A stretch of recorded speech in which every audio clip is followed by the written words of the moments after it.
Attorney general for Pakistan کو سنا دوبارہ، اور ان کو سننے کے بعد انہوں نے وہ ان کی درخواست جو تھی مسترد کر دی سپریم کورٹ نے، اور پھر اٹارنی جنرل کو کہا کہ آپ اپنی جو ہے بحث شروع کیجئے گا اور جاری رکھیں جس پر ہوئی تھی۔ تو ایک بات تو خوش آئند ہے، میں سمجھتا ہوں قوم کو اس بات کی مبارک ہو کہ سپریم کورٹ نے ایک پھر مارکۃ الآراء فیصلہ دیا ہے، یہ باوجود اس کے کہ بار بار طوالت کی استدعا کی جاتی ہے، بار بار رخنہ اندازی کرنے کی کوشش کی جاتی ہے تاکہ یہ ایک مسئلہ جو ہے اس کو لمبو میں ڈال دیا جائے، اور اغلباً 16 ستمبر کی شاید انتظار فرما رہے ہیں، لیکن سپریم کورٹ نے بڑا واضح کر دیا کہ ایک تو بات یہ ہے کہ ہم اس کو لمبا نہیں کریں گے کیونکہ یہ مسئلہ ایسا ہے جس میں فیصلہ جلد ہونا چاہیے، اور یہی ہم نے استدعا کل کی تھی کہ جناب یہ ڈے ٹو ڈے کر کے اس کو ایک ہفتے کے اندر مہربانی کر کے یکسو کیجیے گا۔ اس کا فیصلہ چونکہ اس پر ساری قوم کی نظریں جمی ہوئی ہیں اور اس پر ہمارے ملک کے آئینی ڈھانچے کے مستقبل کا بھی اس پر دار و مدار ہے۔ چنانچہ آج جب اٹارنی جنرل صاحب نے بعد میں شروعات کی تو پہلے ہی انہوں نے ایک ایشو پر شروعات کی کہ کیا یہ کہیں جو ملٹری کورٹ ہے یا کورٹ مارشل ہے، کیا یہ اس کو کورٹ بھی کہہ سکتے ہیں، کیا اس کو عدالت بھی کہہ سکتے ہیں، کیا یہ آرٹیکل 175 کے ذائچے میں اور آرٹیکل 203 آئین کا جو ہے جس کے تابع عدالتیں بننا مقصود ہے، کیا یہ ان کی تعریف میں، ان کے ذائچے میں، ان کے ڈسپلن میں یہ آپ کی جو کورٹ مارشل ہے یہ آتی بھی ہے کہ نہیں آتی ہے؟ تو اس پر جو ہے اٹارنی جنرل صاحب نے جو بحث کی تو انہوں نے کہا کہ جی یہ تو آرٹیکل 8 کی جو ہے سب آرٹیکل 3 کے اس میں آتا ہے، تو اس پر یحییٰ افریدی صاحب نے بھی اور میڈم عائشہ ملک صاحبہ نے بھی، جسٹس میڈم عائشہ ملک صاحبہ نے بھی اور جسٹس منیر اختر صاحب نے بھی جو سوالات کیے اس کی جو ہے روح، اس کا مجموعہ یہ نکلتا ہے جو کم از کم سارے عدالت میں یہ اس چیز کا آیا کہ انہوں نے یہ بالکل آرٹیکل 175 اور آرٹیکل 203 کے زمرے میں نہیں آتا، اس لیے کہ نہ تو اس کی جو ہے وہ عدالت کی جو پریزائڈنگ آفیسر ہے یا جو جج ہوتا ہے وہ نہ تو اس کی وہ انڈیپینڈنٹ نہ تو کوالیفیکیشنز ہے، پھر نہ اس کا کوئی انڈیپینڈنٹ اسٹیچر ہے، نہ اس کی کوئی جو ملازمت ہے اس کی کوئی یعنی تحفظ ہے، اور نہ ہی وہ آزادانہ طور پر فیصلہ کر سکتا ہے، اس لیے وہ عدالت کے تعریف میں ہی نہیں آتا جو آرٹیکل 175 اور آرٹیکل 203 سپروائزری جورسڈکشن ہے۔ یہ نہ عدالت عالیہ میں اس کی کوئی اپیل ہے، نہ عدالت عظمیٰ میں اس کا کوئی آگے پٹیشن ہوتی ہے، سو اس کا نہ کنٹرول ہے نہ عدالت عالیہ کے، نہ اس کا کمانڈ اور کنٹرول، دونوں چیزیں سپروائزری جورسڈکشن عدالت عالیہ کی تحویل میں کورٹ مارشل یا ملٹری کورٹ کی نہیں آتی ہے۔ سو بنیادی چیز جو ہے ہمارا یہی تھا کہ ایک تو تفتیشی عمل جو ہے عنصر جو ہے وہ شفاف اور آرٹیکل 10A کے مطابق ڈیو پروسیس آف لاء کا ہونا چاہیے، اور یہ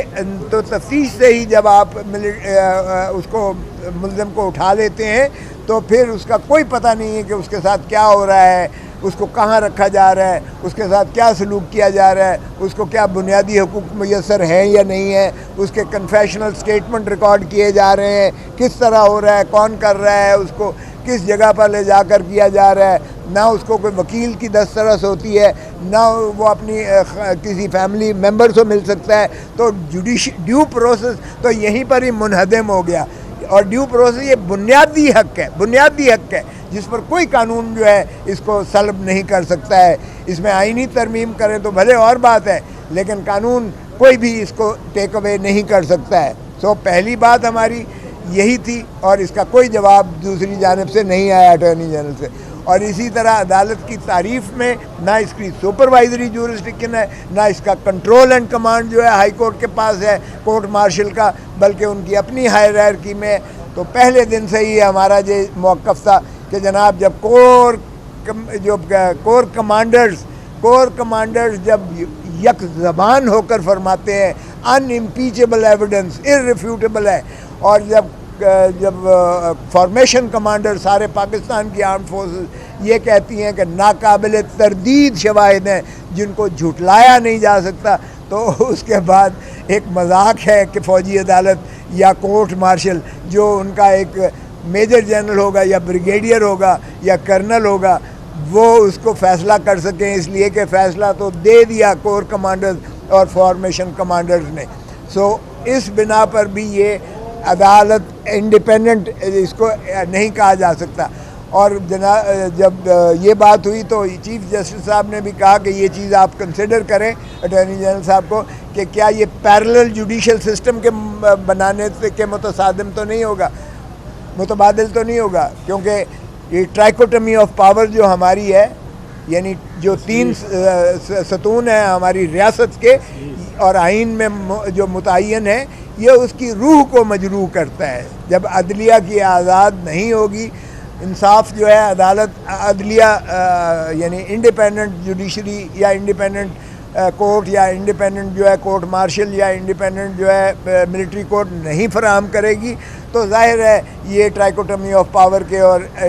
ڈھانچے کو، روح کو آئین کی مجروح کرے گا. سو آج جو ہے اٹارنی جنرل صاحب نے پھر دوبارہ کہنے کی کوشش کی کہ جناب میں ایڈجوٹنٹ جنرل جو سب سے اوپر ہوتا ہے اس سے میں کاوش کر رہا ہوں کہ یہ جو ہے اپیل کی اس میں گنجائش کے بات پر اپیل ہائی کورٹ میں ہونی چاہیے اور پھر سپریم کورٹ میں اوپر پٹیشن آئے گی. تو یہ اس طرح سے ان کے کچھ ہماری جانب دیکھ کر ان کے کچھ تحفظات دور ہو جائیں گے.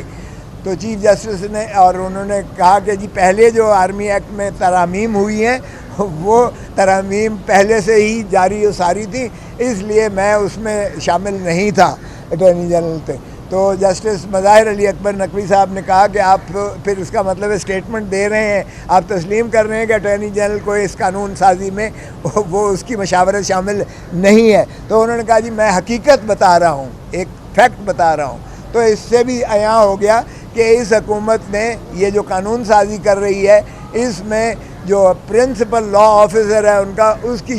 شمولیت، شراکت یا اس کی مشاورت کو جو ہے وہ اس قابل نہیں سمجھا جائے گا، ان کو شامل کیا جائے. اور آپ نے دیکھا کہ جس طریقے سے اس ملک میں قانون سازی ہو رہی ہے. علمان بار کیف کل کے لیے اب انہوں نے رکھا ہے اور انشاءاللہ ڈے ٹو ڈے ہو کر ہمیں توقع ہے اور یقین ہے انشاءاللہ کہ اسی ہفتے میں انشاءاللہ فیصلہ آئے گا اور قوم جو ہے ایک خوشخبری اس کو میسر آئے گی. صاحب نے ایک اسٹیٹمنٹ دی ہے کہ جو 9 مئی کا واقعہ تھا یہ بنیادی طور پہ آرمی چیف کے خلاف سازش تھی. تو آپ اس سوال کو کرنا کرو یہ آپ نے سوال کر دیا میرے سے. میں ورنہ خدا صاحب کی میرے وکیل ہیں تو میں ان کے بعد ہی بولا. نہیں یہ آپ نے پوچھا ہے، یہ مجھے بھی بڑی تعجب اور حیرت ہوئی کہ وزیر اعظم نے یہ کس طرح کہا ہے کہ آرمی چیف کے خلاف بغاوت تھی اور 9 مئی کا. اصل میں وہ کہتے ہیں کہ جی آرمی چیف کے خلاف بغاوت تھی، ہمارے سے کوئی ناراض نہیں ہے، ہمارے سے کوئی کسی کو گلا شکوہ نہیں ہے، ان کے خلاف بہت فوجی بغاوت تھی. اب فوج نے تو اس کو اس طرح لیا ہی نہیں. جتنے بندے چارج ہوئے وہ تو ڈسپلن پر پورا نہ اترنے پہ وہ چارج ہوئے ہیں. جو ان کا خود سٹیٹمنٹ آیا تھا کہ ہم نے اتنے 14 کے 15 افسروں کے خلاف ایکشن لے لیا ہے، ان کو ریموو کر دیا ہے، تو ان کے خلاف تو بغاوت کا کوئی نہیں لگا. تو میرا نہیں خیال یہ بغاوت کا بنایا جا سکتا ہے. یہ شہباز شریف صاحب نے خود ہی کوئی کوشش کی ہے کہ وہ اس پہ برڈن پڑے، وہ آرمی چیف جانے اور ان کا حریف جانے اور خود وہ نگران حکومت بنانے میں ایک متحرک اور با اختیار نگران حکومت بنانے میں اگر وہ متحرک اور با اختیار بنا دیتے ہیں یہ نگران حکومت، تو پھر میرا خیال ہے وہ ان نگرانوں کا بھی ٹرم زیادہ لمبا لے جائیں.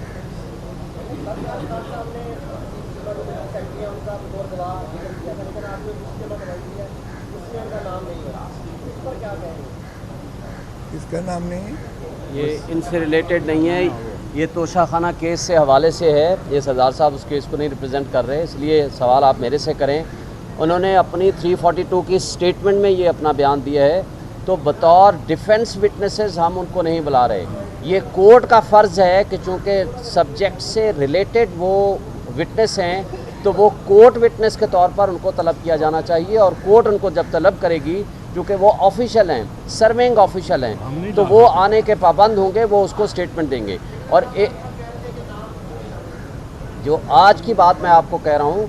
عطا تارڑ نہ اس میں کمپلیننٹ ہے، نہ اس میں وٹنس ہے، نہ یہ گورنمنٹ کا کیس ہے، اس میں election commission of Pakistan complainant ہے۔ کیا عطا تارڑ صاحب اس کیس کی پیروی کر رہے ہیں؟ کیا ان کی آشیرواد سے یہ کمپلینٹ فائل ہوئی ہے؟ یہاں سے آپ کو الیکشن کمیشن آف پاکستان کی بدنیتی اور حکومتی بدنیتی سامنے نظر آ گئی ہے کہ ہر تاریخ پہ اپنا جتھا لے کر وہاں پہنچتے ہیں اور جا کر کے کورٹ کو پرسویٹ کرنے اور پریشرائز کرنے کی کوشش کرتے ہیں۔ اور ایک بات آج جو میڈیا کے حوالے سے بھی بات ہو رہی ہے، میں واضح کر دوں، آج سپریم کورٹ میں یحییٰ آفریدی صاحب کی سربراہی میں جو بینچ تھا، انہوں نے یہ واضح کر دیا ہے کہ آپ کو ہم آلریڈی ریلیف دے چکے ہیں، کیونکہ جب کسی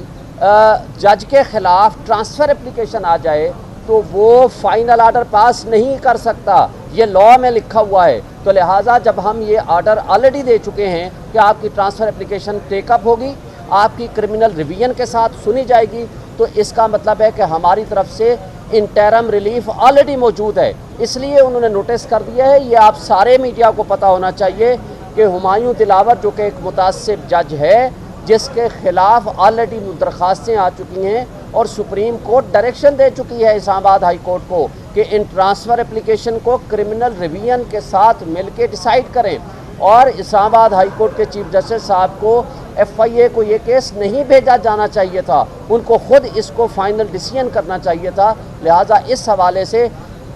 جو لوور کورٹ ہے وہ اس کو ملٹری سیکرٹری کو کورٹ وٹنس کے طور پر، چونکہ وہ ریلیٹڈ ہے، فیکٹس جانتا ہے، اس کو وہ طلب کر سکتی ہے، چونکہ ہماری جو ڈیفنس وٹنس ہے وہ ہمارے کنٹرول میں نہیں ہے، ہم ان کو طلب نہیں کر سکتے، یہ کورٹ وٹنس کے طور پر آئے گا۔ ایک چیز صرف میں واضح کر دوں، آج کے حوالے سے سردار صاحب نے بڑی تفصیل سے بیان کر دیا، ہم اس وقت کی عدلیہ کو headed by the chief justice سمرتا بندیال صاحب کو آج ہم سلوٹ پیش کرتے ہیں، سلام پیش کرتے ہیں۔ جس طرح حکومت نے اس کو ڈیلے کرنے کی غرض سے، طوالت دینے کی غرض سے جو ڈیلینگ ٹیکٹس پہلے دن سے استعمال کر رہے ہیں، اور کل اپلیکیشن دی کہ اس کو آپ لارجر یا فل کورٹ میں لے جائیں، مقصد صرف یہ تھا، حالانکہ سردار صاحب اور اعتزاز حسن صاحب پہلے دن سے، اور ہم سب کی رائے تھی کہ آپ فل کورٹ بنائیں، لیکن چھٹیاں ہیں، فل کورٹ اویلیبل نہیں ہے۔ 3 جج صاحبان آلریڈی 2 جج صاحبان معذرت کر چکے ہیں، اور 1 جج صاحب کے اوپر ان کا اعتراض آ چکا ہے، اس لیے فل کورٹ تو ہو نہیں سکتا ہے۔ لیکن لارجر بینچ بھی اس لیے نہیں ہو سکتا کہ یہ کیس اب چھٹیوں میں فکس ہو رہا ہے، لوگوں کے 102 لوگوں کے فیملیز کے اور ان اشخاص کے بنیادی حقوق کا سوال ہے، لہٰذا جہاں بنیادی حقوق اور انسانی حقوق کا سوال ہو وہاں کبھی عدالتیں خاموش نہیں رہتیں، اور ان عدالتوں نے لوگوں کے حقوق کے تحفظ کی قسم اٹھائی ہوئی ہے۔ لہٰذا آج جو بے آئین ملک ہو چکا ہے، اس لیے پبلک پوری ان عدالتوں کی طرف دیکھ رہی ہے، اور میں سمجھتا ہوں کہ تاریخ لکھ رہی ہے کہ کون کس وقت عدلیہ آزاد تھی، کون آئین کی بالادستی کے لیے کام کر رہا تھا، اور کون جو سو کار جمہوری طاقتیں ہیں آئین کی پامالی کے لیے کام کر رہی ہیں، یہ سب تاریخ میں لکھا جائے گا۔ Thank you.